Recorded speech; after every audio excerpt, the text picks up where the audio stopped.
Well, bowling fans are back. Sunset Bowl in Waukesha is the site, the 2015 Sunset Adult Youth Doubles. And Joey, pretty unique field we had today because we qualified the adults and youth bowlers separate, and now we're pairing them up on the show. So this is the first time these bowlers have really bowled with each other ever.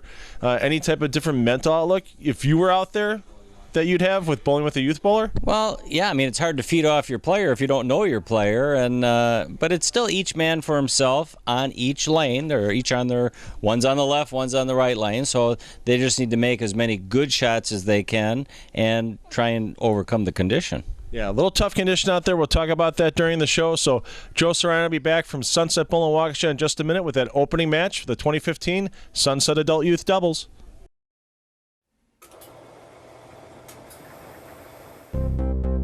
Success has to be earned. Earned through hard work and dedication.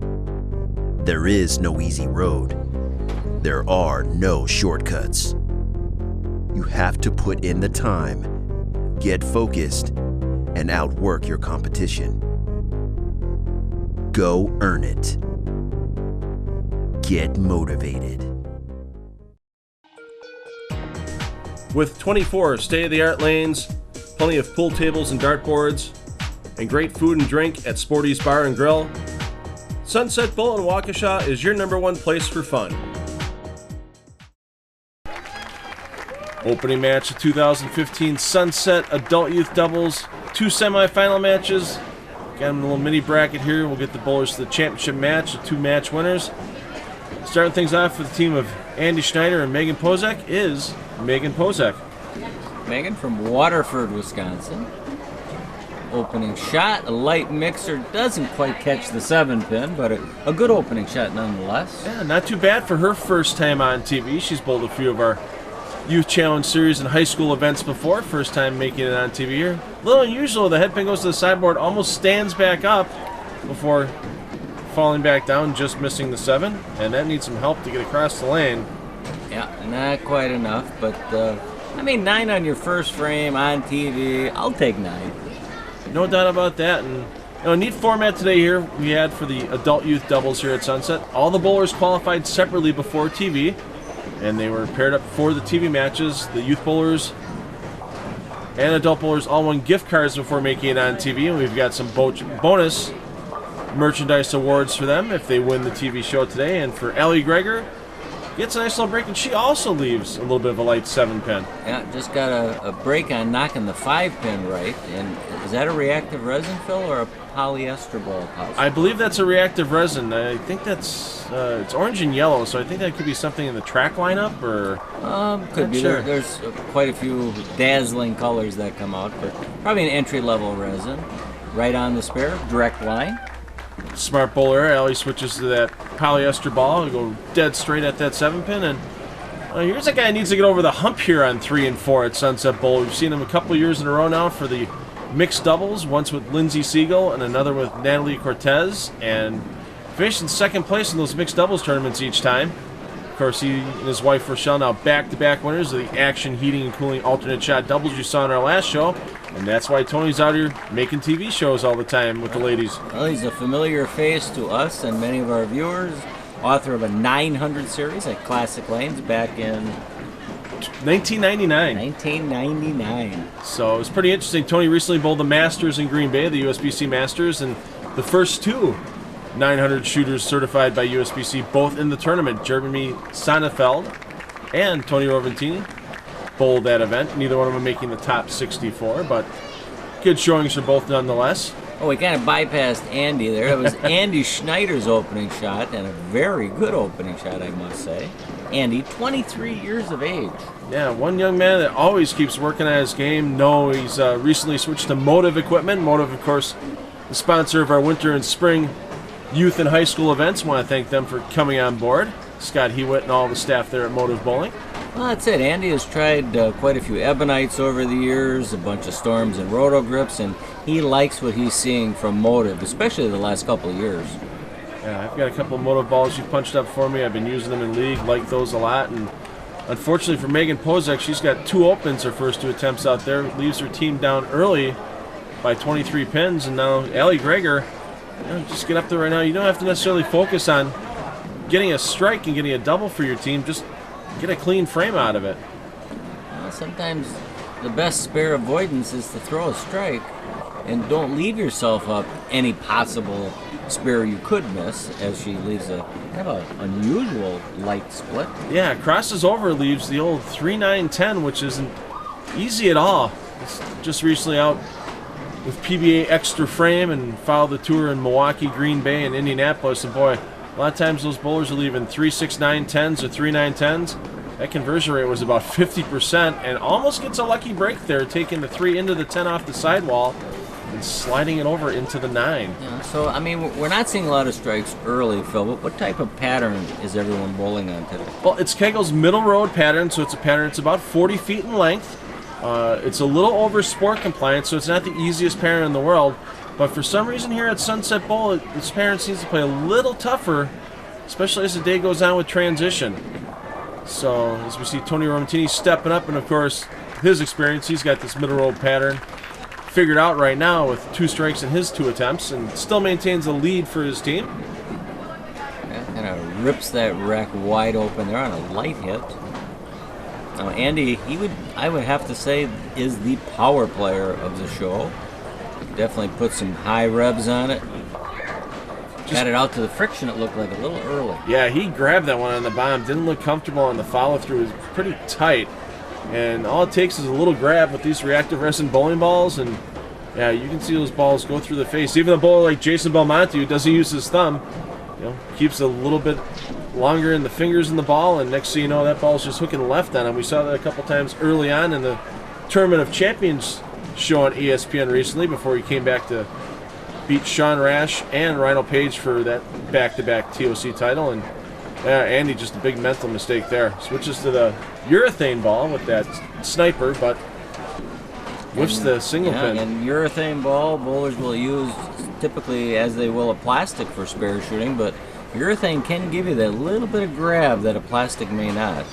There's a great ball from Megan, and of course, best shot of the day, rings up a 10-pin, and she comes back a little dejected, but she knows her team's still in the match. If she can make this spare, there's still hope in the second half of this game.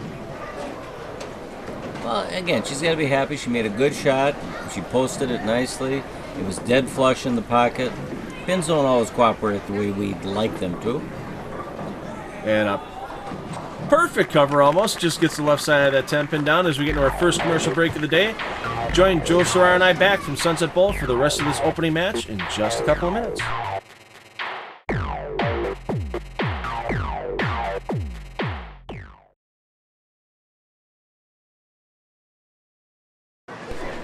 Second half of semifinal number 1 here from Sunset Bowl in Waukesha, the 2015 Sunset Adult Youth Doubles. Allie Greger stepping up for her team, and she needs to bounce back off that 3-9-10 missed conversion she had in the 3rd frame. Nice simple arm swing for Allie, gets the ball well out on the lane. Once again comes high, this time the good break to just leave a 3-pin. Well, right, and she threw this spare last time from the right side of the lane since it's not far off from the pocket. So Allie wanted to thank her dad, Dave, who coaches the girls' team at Muskego High School, where she attends. Her home center, Alpine Lanes in Muskego. That can be both a blessing and a curse. I'm not saying in Allie's case it's either, but there's times it puts added pressure on the youngster and puts the parent in a difficult situation during subbing and pulling a player. Oh, absolutely. It can be challenging. Yeah, absolutely. We've seen that with a few high school teams over the years where they have a parent as a coach, and sometimes it causes a little friction not just with the players but with other parents, and you gotta ride that fine line. But if you're a talented coach like Dave is, he's always had some successful teams down at Muskego High School. Right, and most coaches are more than fair. They'll pull their kid possibly even quicker than they may someone else's kid, and again, it's the coach's prerogative to make the decisions. Tony, a little quick out of the hand there, doesn't get that ball to come up, and well, you don't see Tony leaving too many 3-6-7s here at Sunset Bowl. He's the only one on that side of the lane, so Tony knows that was him. It's not like the lane conditions is going to change that quickly. Tony, 8 Wisconsin State titles, 5 Milwaukee City titles. He's got a Midwest PBA regional title under his belt as well, so he's done a lot of bowling over the years. Him and his bride, Rochelle. Of Well, course. his lovely bride just shot her first 300 game ever, which surprised me. Yes. I would have guessed she had half a dozen by now. Yeah, she had an 800 before she had a 300, so that was a little unusual for Rochelle. We want to congratulate her on that achievement done at the Milwaukee City Tournament at AMF Bolero, and Andy fell way off that shot and got away with a lucky one there. He caught it all as he fell right, got it a little wide, but the ball definitely made the corner. Put a little mitt into that one. Well, Andy's never been shy about putting some torque on it at release. But I know he's working on being softer with the hand and getting less grabby at release, but that can be easier said than done. And almost a 4-9 for Megan Pozek there. Gets lucky to trip the 9 off from behind. Would have been a huge double for her team at that point in time. Now it's just a matter of refocusing and getting her second mark of the day on the board. And Megan's other interests outside of bowling, softball. Yeah, plays a lot of softball, plays for the Waterford High School team and a club team outside of the bowling season where she bowls for Waterford High School. Of course, they bowl out of River City Lanes in Waterford.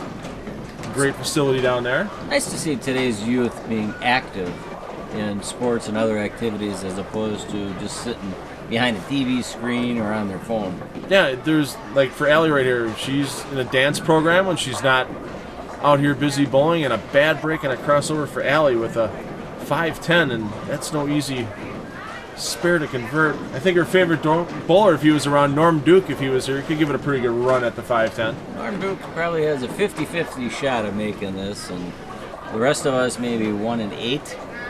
Yeah, I mean, Norm Duke having a great run in Milwaukee, made himself 2 TV shows that they're taping in Indianapolis, and you'll see shortly on ESPN. Giving it a go. Oh, that was close, Phil.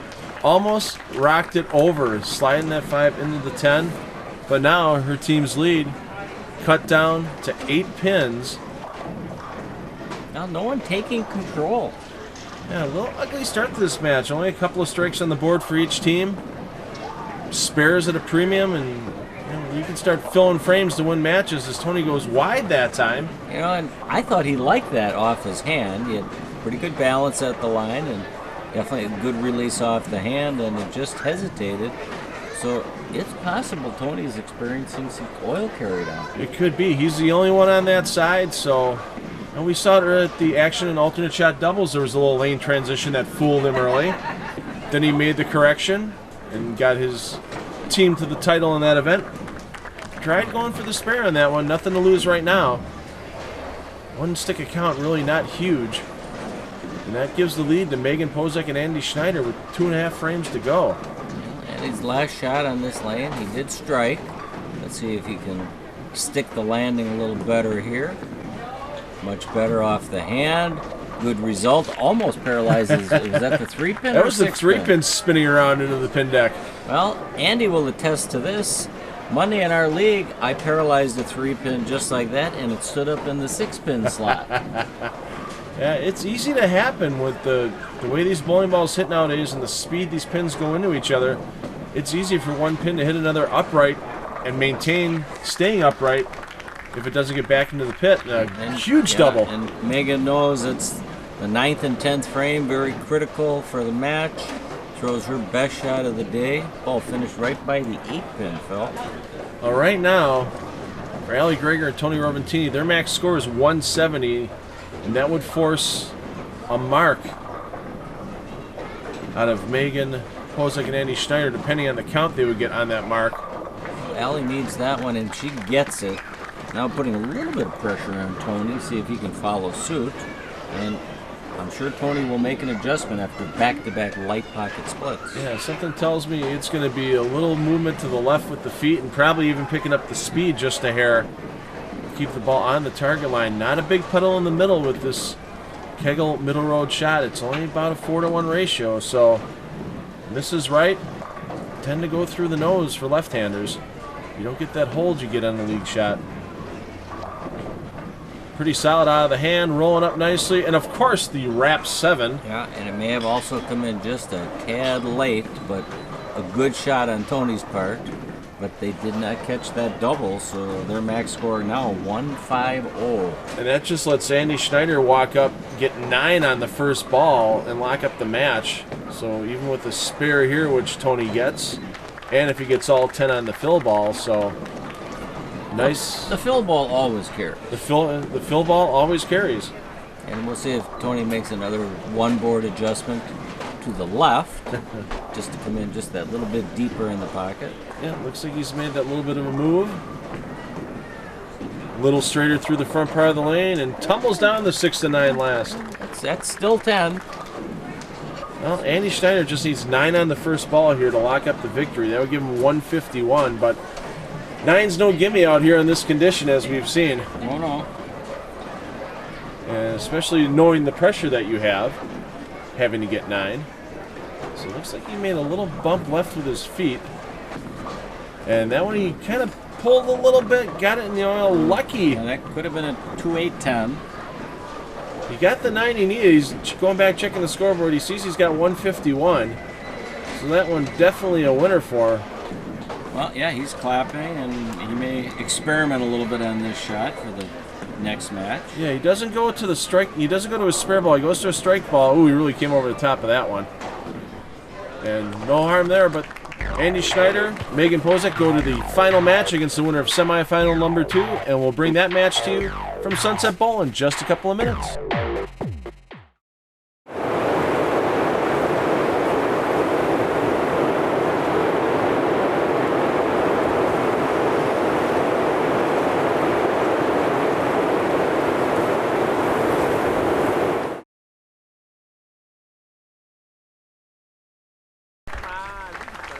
Opening semifinal in the books. Megan Pozek, Andy Schneider weighing the wins for the winner of this match. And we've got Matt Bailing leading it off for his team here on lane 3 at Sunset Bowl, Joey. This should be a little bit more interesting of a match with quality of player seems to be going up a little bit here. Matt Bailing, a member of the Cardinal Stritch University team, comes over the top of that one pretty bad. And not Matt's first time on TV with us. It's been a while. Last time we saw him was the 2013 Junior Hall of Fame tournament with Billy Hibbard as his partner.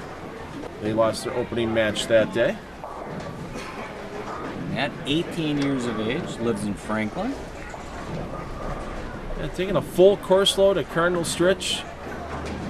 Bowling those pretty much every weekend during the college bowling season.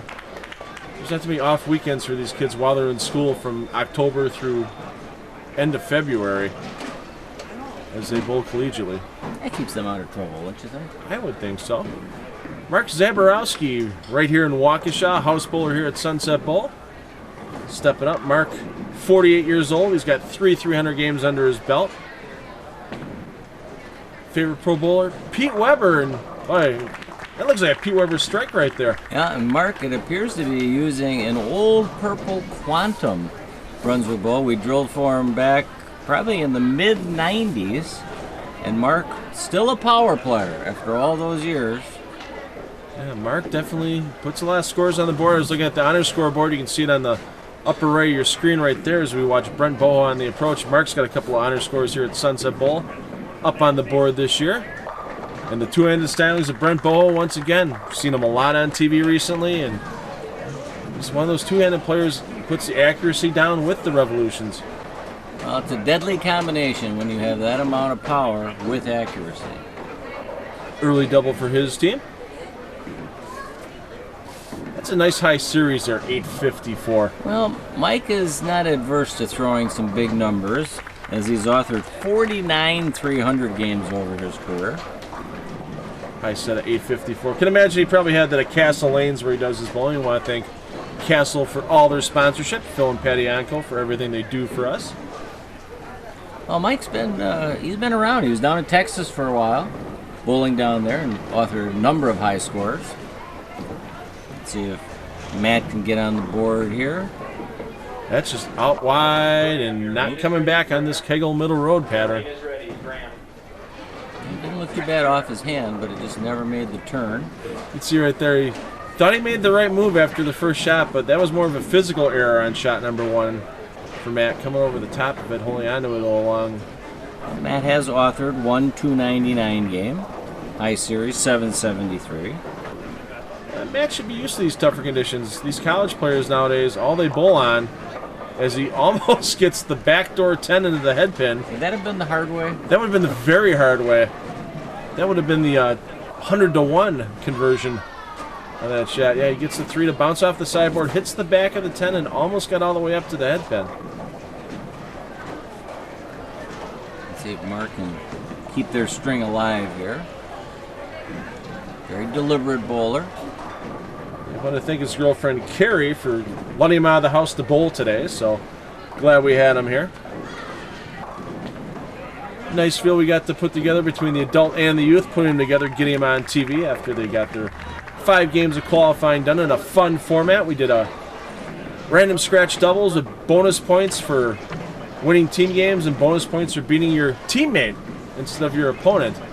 So it made for some fun matches and interesting finishes, and biggest point winner of the day was Brent Boho right here. He only lost 1 individual game to another bowler. Won all of his team games. That's what got him the top seed on the boys' side. And there's something you see more and more nowadays, the fast 4-8. Yeah, it looked a little left off his hand, and Brent, he definitely kicks it up with some ball speed. Just didn't quite enter at a steep enough angle for the carry. Yeah, I've learned one thing with Brent.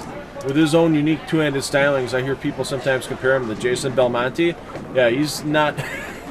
His form and Jason's aren't even close. That's like saying Ascu Palermo and Jason Belmonte styles are close, or Brian Valenta and Jason Belmonte styles are close. But we're not comparing him to Jason Belmonte at Brett's age. Never seen a video of exactly Jason at that age, so... I've seen Jason Belmonte throw it two-handed at age 3, but not at Brett's age. Yeah, that's how we learned on... Our styles change over the years. Oh, absolutely, and no, that's the way that Jason learned how to bowl. His family owns a bowling center in Australia, and the bowling ball was his babysitter sometimes. Yeah. So parents will let him go at it, and that's how he learned to bowl two-handed, and it's always stuck around that way. Mike stays with his strike ball, cross lane. Well done. I mean, that's a tough split to make. That's about a 50-50 split right there most of the time. And well, for you, maybe. Well, and I'm left-handed. I get to hook into it. So watch that. Absolutely perfect. Gets the right side of the 3-pin, splits the 9 and 10. All 3 pins disappear off the pin deck. A great storm conversion. Spare conversion there with a storm ball. A sink, I believe. Well, that would be a storm conversion. Yes. Oh. So Matt can adjust off that washout last time on this lane. And I would say he adjusted. He just looks tight out there today. Usually, the pressure these bowlers get in college tournaments, everything they're facing, he's been under the lights before. You think he'd be a little more relaxed, but yeah, Matt Baling just looks a little tense out there, a little tentative, and that time it cost him with a 4-7-9 split. And a possible another open here, but he needs to go cross lane, slide the 4 into the 9. Gets the 2. Another half-inch, you might have made it. Might have. Well, commercial break for this game coming up. Boho and Zaborowski up by 44 pins. We'll bring you the final of this match in just a couple of minutes. Make sure you stay tuned.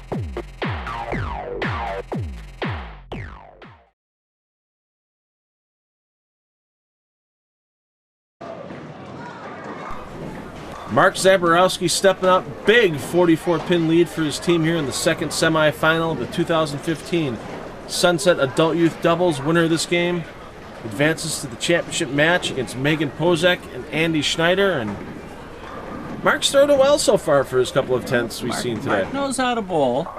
In fact, I bowled in a couples league with Mark years ago, back in our younger days. He moved in a little bit more to send it a little right and just crept a little high, but avoids the split. Yeah, it didn't look comfortable through the finish on that shot. Like the feet got there a little bit in a hurry, but when you get that commercial break in there, sometimes getting your rhythm back is a little tough. And we are getting older. It's hard to stay as loose. This is a joke I heard the other day. Getting up in the morning, I sound like microwave popcorn as I walk through the room. As things start to loosen up, it's a few fewer pops towards the end, like the bag's actually done popping. I sound like a bag of pretzels. In fact, walking on a bag of pretzels. As things start to snap, crackle, and pop. Good cover there by Mark Zaborowski, his partner Brent Boho stepping up. Brent, a lot of work to do this year. He's got to defend his third place finish in the state high school championship. That's coming up in March in Madison, and I know he's looking forward to our next show, the Motive Top Gun Invitational that we have for the best 32 high school players for boys and 32 high school girls in eastern and southern Wisconsin. That'll be the next show you see here. Brett looked pretty surprised on that. I think he executed, look, as you can see, the way he wanted to, but didn't get the reaction he wanted down lane. Yeah, Brett very analytical while he's bowling. You can see a lot of times he'll take his time walking back from the foul line to the back of the approach. He's just thinking through what he did on that shot. He's not upset. He's just analyzing everything. Right, but it's hard to make corrections if you don't analyze it to a certain extent. You can see right now he's talking to one of his teammates he bowls tournaments with, Nick Hagen. Nick just missing the show today.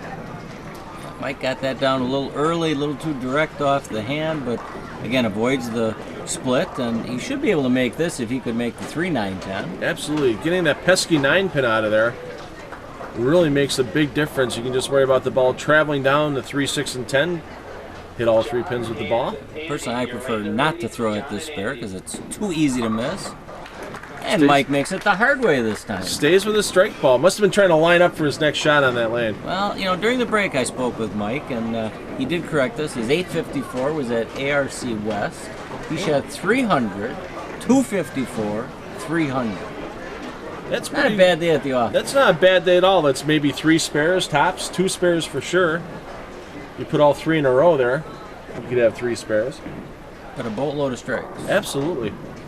You gotta have at least probably 33, 32 for sure. It's not bad 36, and that one just snaps high on Matt Bailing. And yeah, Matt not dialed in, not comfortable yet, and we are running out of frames. But again, he avoids an open, at least a potential open here, in that he has a makeable spare. So his grandfather, if that Bailing last name sounds familiar, his grandfather Todd has done a lot of local radio, auto racing shows, NASCAR over the years. So I know Todd's probably watching right now, so I want to give him a nice shout out for all the work he's done sharing that auto racing information over the past bunch of years. Mark Bailing? No, I don't believe so. I know Todd for sure is his grandfather from talking to Matt over time. So Mark Zaborowski, very good pre-shot routine. Takes his time, gets the oil off the ball. I don't think we're going to have any towel gate situations here today, Joey, with these bowlers. Hopefully not. That was so overblown. Out of proportion. Back at the USBC Masters. Definitely got it out, and that reacted plenty nice. Got that to face up nicely. Take all 10 in the pit. Maintains a 43-pin lead. Frames are running out here in this match. Once again, winner of this game takes on Andy Schneider, Megan Pozek for all the bonus prizes we have here today. Thanks to our friends here at Sunset Bowl in Waukesha. That ball finished pretty nicely. Not bad for a 17-year-old ball. Hey, it's not always the ball. It's about the bowler that's making it work. And well, it's always been part bowler, part ball. Mainly bowler. You hear the saying, it's not the arrow, it's the Indian. Yes. But the Indian must have straight arrows. Absolutely. It has to get that arrow going in the right direction. And we're going to test Brent's spare shooting ability here. We know Belmo can make this. Yeah, the old 3, 4, 6, 7, 10, and just misses getting a part of that 3-pin. Yeah, about a half-inch away on that one. And they lose a little count in there as well. I want to thank our friends at Motion Plus Lanes, host of all the Action Heating and Cooling tournaments, and hosting our next event, the Motive Top Gun Invitational. That's the next show you'll see here. Thanks to our friends at Time Warner Cable Sports Channel. I want to thank them again for our 8th season of bowling telecast with them, and another shot crawling up high for Michael Scott. Hands on his hips, not a good sign. Mike's not happy with that. He's probably going to make an adjustment come the next time up. He's got a shot at the 10th frame here. If his team can put a little string together in frames 9 and 10 and get a little help from the team of Mark Zaborowski and Brent Boho. But yeah, it's going to help their team if Matt can definitely strike here in the 9th. Yeah, pretty much a must right now. Maximum score for that team, 191 with striking out. Right now, 159. They would need another open from Boho or Zaborowski to have any chance in this match. A little better out of his hand, but boy, once again, just like that ball in the third frame, it turned over and did absolutely nothing. Once the ball started its hook motion, it's like burned out almost instantly. Yeah, Matt's hoping this day ends quickly here. It's never a good feeling when you can't find the 1-3. Well, and it's tough. I mean, it's tough for these bowlers. They're getting put together on TV. They didn't bowl with each other all day. You're out here trying to, get a little pride, win a little extra something more than you've won already today, and you've got somebody you really don't know leaning on to do it. So it's not easy getting put in that position. Sometimes we make it a little tougher on these bowlers. Well, I mean, you need to be up for a challenge now and then. And okay, let's see where we are here. Mark is up in the 9th frame. He did strike last time up, so he's definitely dialed into the pocket. Yeah, any mark here, and it's going to be match over for Boho and Zaborowski, and they'll advance to the championship match. Big high push away in front of his face. That needs a lot of help, and a big break there to just leave a 3-pin. Mark's happy with 9 on that shot. He'll go cross lane and probably stay with that quantum. Yeah, boy, that ball just diving right across. That was a Brunswick ball, correct? It was Brunswick. It was a proactive cover stock, which means reactive resin with some particle additives, solid resin, mushroom-shaped core, very even rolling, very smooth. Yeah, Brunswick's had a couple of alternate brands over there. I remember the Quantum, and I believe the Revolution, wasn't that another brand of theirs? Sure, and Danny Wiseman made those somewhat famous. And now it's Deviate for one of their sub-brands, and Radical Bowling's the other one for Brunswick. It's amazing how those sub-brands change over time, but all the main brand stays the same. Well, any shot here by Brent Boho, keep it behind the foul line, and his team's advancing to the championship match, but knowing Brent, he's going to try to get all 10 in the pit. He did get close to that foul line. Yes, he did. Got all 10 in the pit. That leaves match in hand. We're going to save a little time here. We're going to get back to the championship match shortly. Join Josar and I back from Sunset Bowl in Waukesha with the championship match for the 2015 Sunset Adult Youth Doubles in just a couple of minutes.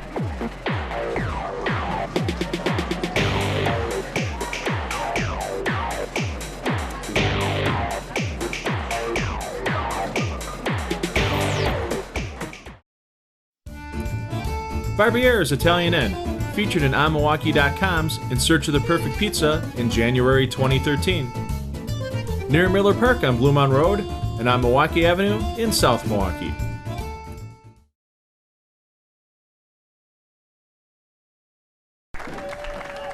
All right, bowling fans, wait all day for this championship match here from Sunset Bowl in Waukesha, the Adult Youth Doubles 2015 edition.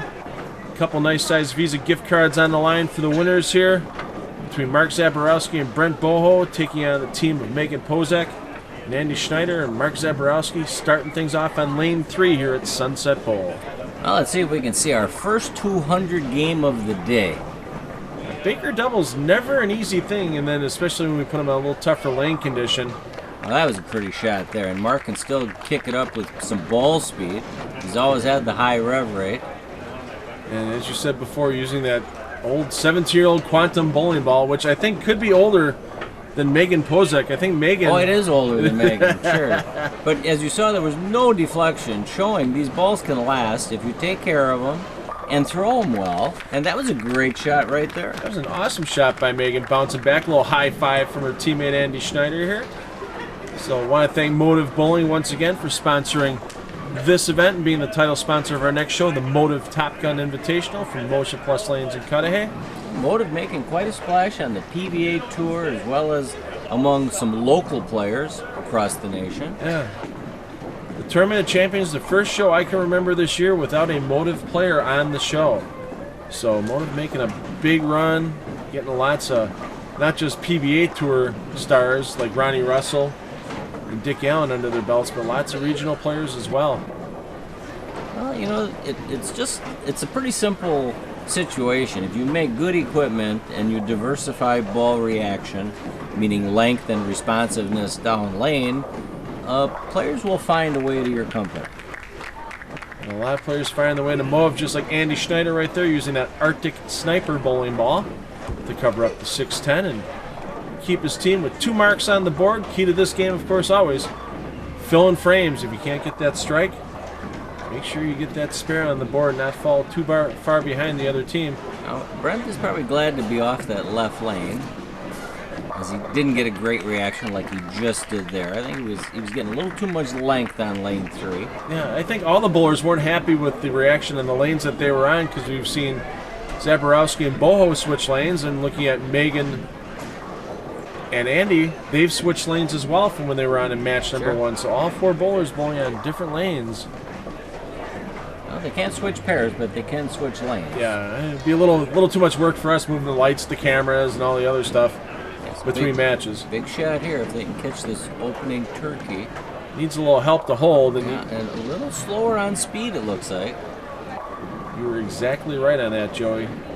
Tried fitting the ball, it looked like a little bit. He kind of popped up through the follow-through, and boy, no hold room on this pattern. Goes to the nose, lucky to just leave the 6-pin.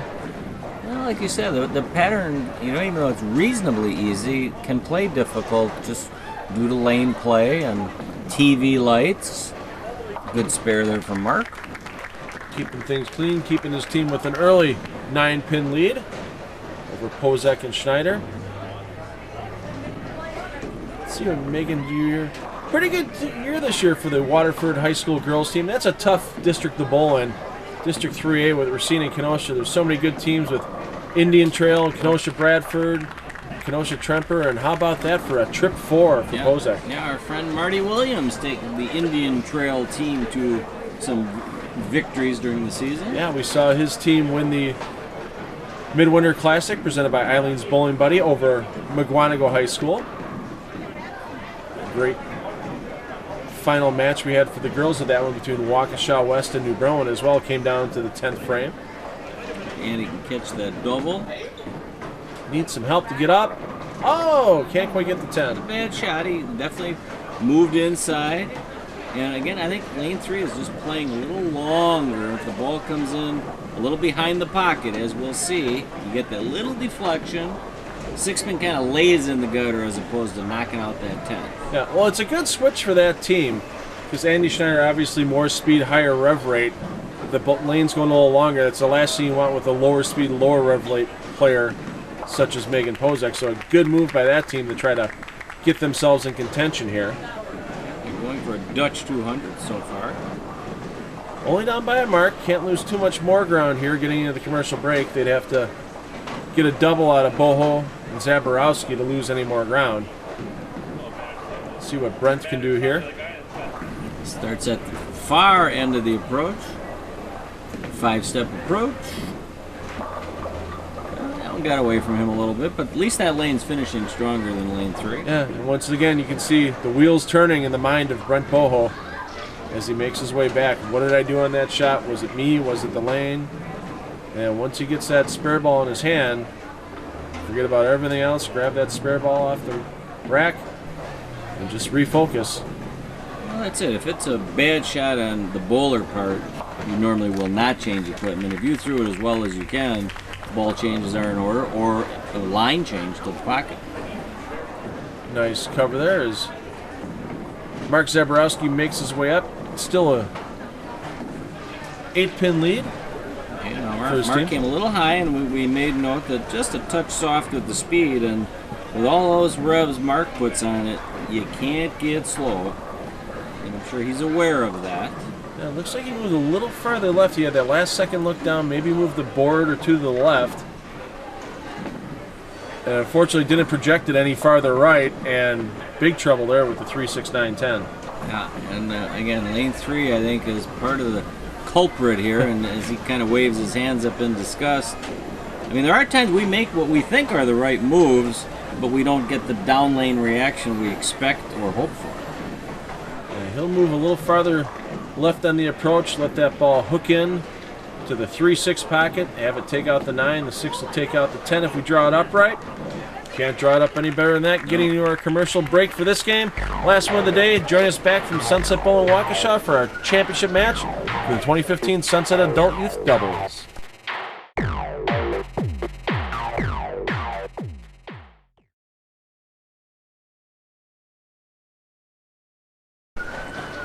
Very close and exciting championship match here for the 2015 Sunset Adult Youth Doubles.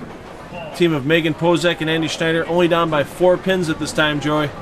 Megan carrying the team so far with 2 for 2 in the strike department, but ends it with a pesky 9-10. Yeah, that's something, even though she used a very straight angle to the pocket, not something you see very often. Almost a 7-9-10 as the ball drove through. You would expect to see that from a bowler with a lot more entry angle, but you could see how hard that ball was working when it got to the head pin. A lot of strong roll on it. Yeah, a little bit too much hook there on her spare attempt. But, you know, every once in a while you see the 7, 8, 9, 10, and you wonder, where does the ball go? Because that's the entire back row. Yes. And we know that the pins are close enough together where a ball will hit them. Yeah. So it has to be ball deflection and leaving the back row. I've seen youth bowlers and bumper bowlers leave it with like a 6-pound bowling ball, and the ball actually stops when it hits the head pin, and things just kind of trickle over as Andy Schneider dives through the nose and leaves a 4-7-10. I've never seen a grown-up adult bowler leave a 7, 8, 9, 10. I'm sure it's probably happened to somebody out there, but... Well, like they say, if you bowl long enough, anything that can happen will happen. There's some strange pinfall that we've seen on YouTube lately with Bill O'Neill's strike that wasn't a strike. Yep, we saw one from Green Bay during extra frame with Brian Himmler having the head pin spin into the 8-pin spot and stand during USBC Masters qualifying. And then that standing pin cost him making the top 64. So he had to be rather happy about that. Yeah, he was a little. He asked us if we saw it on extra frame, and we said no, but we'll be watching for it later. And I went back and saw it, and I was pretty amazed by it. You know, you see these pins nowadays as back-to-back splits we see out here. Brent threw that really good. He was solid down at the line, good follow through. I think he just got fooled with ball reaction. Yeah, coming out of a commercial break again, it's your first shot. You're standing around for a while. You're kind of thinking to yourself, okay, what's the player that's on my lane doing? He has Megan Pozek, so he knows she's not taking a lot of oil off the lane with that bowling ball she's using.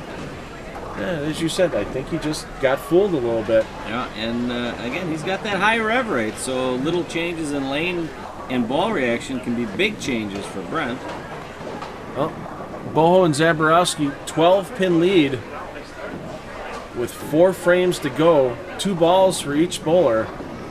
On the way out the door here to get those nice Visa gift cards or bonuses, and I always love hearing people go, how can youth bowlers get gift cards? Well, it's the USBC rule.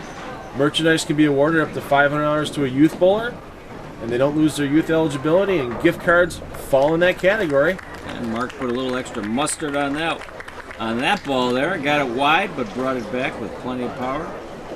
I want to thank the Wagner family at Trophy Athletic, all the help they give with all of our awards during the season, down on Old World 3rd Street in downtown Milwaukee. If you need any awards for your business, work, school, give them a call at Trophy Athletic. And boy, just a great shot there by Megan Pozek. That was a very good shot by Megan, and bad break with the 7-pin not cooperating. 5 was right in front of it. Tickles it, doesn't knock it over.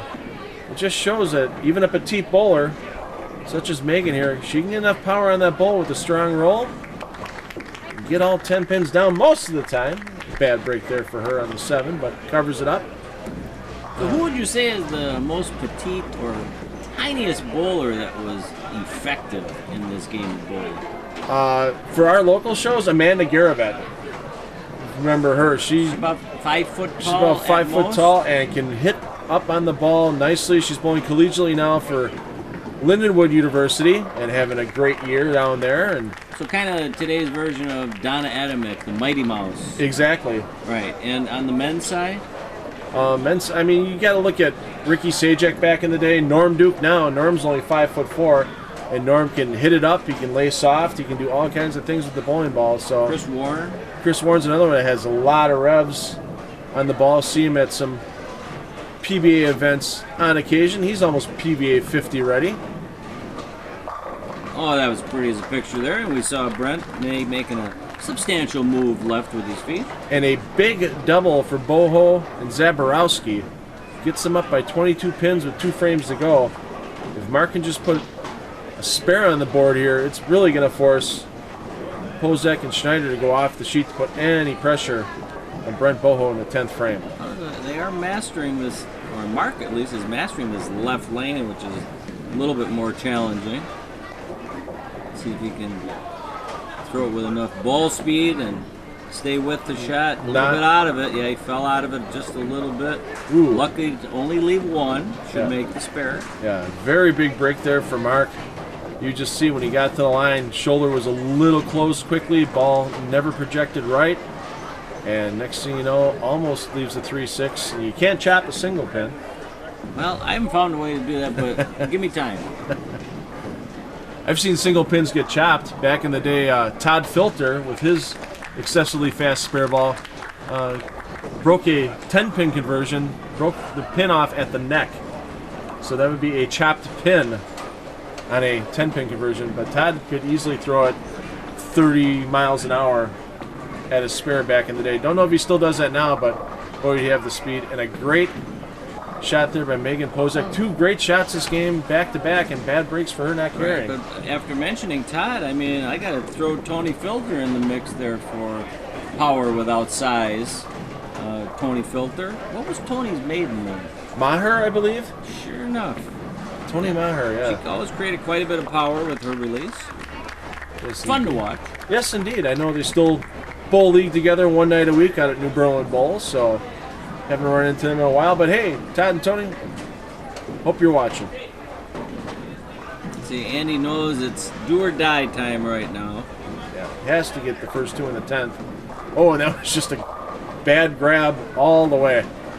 And yeah, when you can't get the machine to reset because your ball hooks into the corner of the pin setter, yeah, that's a badly grabbed shot. Yeah, and not an easy spare either with the 3-9. Well, even with the spare right here, they're looking at 174 for maximum right now. Just would count by Brent Bowen in the 10th frame. They're in the 170s. And yeah, Andy just threw that one away. Knew it was pretty much over. He knows Brent Boho was not going to foul or get a 3 count off the right here. Well, he might get 3 through the nose though. With that high rev rate, we've seen 2-handers, maybe not a 3 count. 4 count through the nose is more common than not. Yeah, we saw that with Nathan Michalowski last year at the 2014 Junior Hall of Fame tournament. That was a good shot off the hand, and he knew it right there. It's money time. It is, and that's the Visa gift card bonuses for Boho and Zaborowski. Something tells me Brent Boho's going to be buying a new High Five Gear shirt with his Visa gift card. He's always styling out on the lanes here. Mark's probably going to give that to his girlfriend, Carrie. Well, yeah, or for letting him bowl today. Or he'll stop in by us and have us at least clean up the quantum for him. There you go. Has a fresh skin on it. Yes, indeed. Well, great bowling all day by our players, Brent Boho, Mark Zaborowski, taking home the title. Joe Serrano will be back in a couple of minutes from Sunset Bowl to wrap up this tournament for you, so make sure you stay tuned.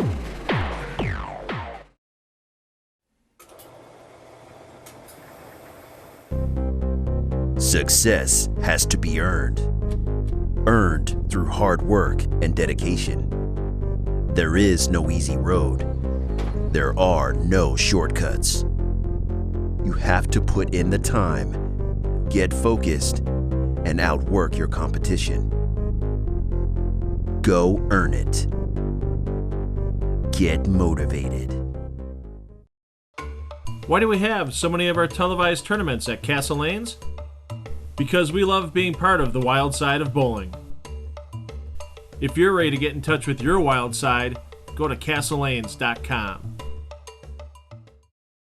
Well, Joey, Action started a little slow today, a little tough scoring, but then the last match, Brent Boho, Mark Zaborowski both picked it up, stayed relatively clean, only one open, got themselves to a 199 a victory. Megan Pozek threw the ball really well that last game, but lane 3 really caused Bowler some problems, and it kind of got Andy Schneider in the end. Lane 3 was a tough lane to figure out. I mean, there was a few bowlers scratching their heads, but again, the Zaborowski team and the Boho team kind of figured it out themselves the right way. Made it happen. Brent Boho, Mark Zaborowski taking home that 2015 Sunset Adult Youth title. Another great tournament coming up. High school bowling coming back. The 2015 Motive Top Gun Invitational. 32 of the best boys and girls will have invited to that tournament from southeastern Wisconsin, eastern Wisconsin, southern Wisconsin. Pare it down to the Final Four for TV. And as we've seen with those Top Gun shows in the past, it's the best of the best in high school bowling that makes those finals. But that's the way it should be. Cream comes to the top. And we'll bring that tournament to you from Motion Plus Lanes in Cudahy, our great tournament hosts there, the Catanias. So for my friend Joe Sorare at Bowlers Pro Shop, see him for all your bowling needs. I'm Phil Brilo, and parents, take the kids bowling. They'll have fun for life. And we'll see you on our next show from Motion Plus Lanes in Cudahy.